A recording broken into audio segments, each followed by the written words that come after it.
One of the most watched state races is the primary battle for a seat in the United States Senate. John Cornyn has been in the U.S. Senate for more than 20 years and is now seeking a fifth term in office.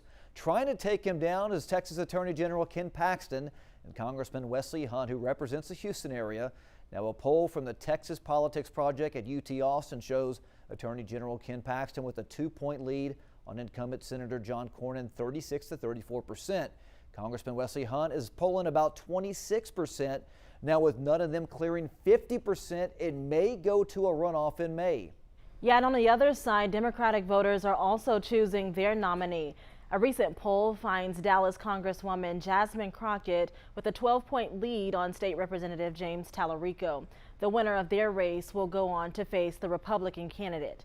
Tonight, we sat down with a Southeast Texas political expert from Lamar University who says that U.S. Senate race is one of the hottest in the state. 12 News reporter Ebony Coleman joins us after finding out why. Yeah, Clayton, political science professor Dr. James Nelson tells me this race is significant because Attorney General Ken Paxton and Senator John Cornyn are splitting the Republican Party and essentially the votes. Paxton and Cornyn, on most issues, they're not that radically different from one another, but Paxton is more heavily identified with the more present day or more what some would call MAGA wing of the Republican Party. And in the past, Cornyn has been willing to compromise and try to come together with some Democrats on things like immigration reform, and in the eyes of the more MAGA wing of the party, that's seen as a weakness or a bad thing. The stage is set for some of the biggest races in the Lone Star State for the March primary election.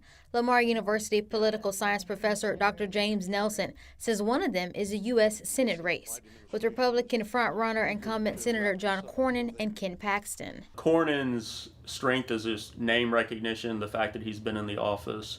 Ken Paxton, his recent personal difficulties have raised, some issues because of his ongoing or pending divorce, allegations of infidelity. He says the Democratic candidates are also stirring up conversation. Jasmine Crockett, her personality and her politics kind of fit with that in some ways, that she is somebody who is not, worried too much about norms or offending people with her comments. Tallarico is less well known than she is. Tallarico is somebody who is kind of more subdued and less in that vein. He says another race that Texans have eyes on is a seat for the Texas Senate District 3, with real estate agent Rhonda Ward and Texas House of Representative Trent Ashby vying for the seat. Ashby is somebody who is more of a political insider. He's been in the state house before, and now he's trying to get into the state senate. Rhonda Ward paints herself as kind of more of an outsider. He believes this race appeals to Texans because of Ward's focus on water resources. If you look at advertising that Ward's ads have hit on, that making sure that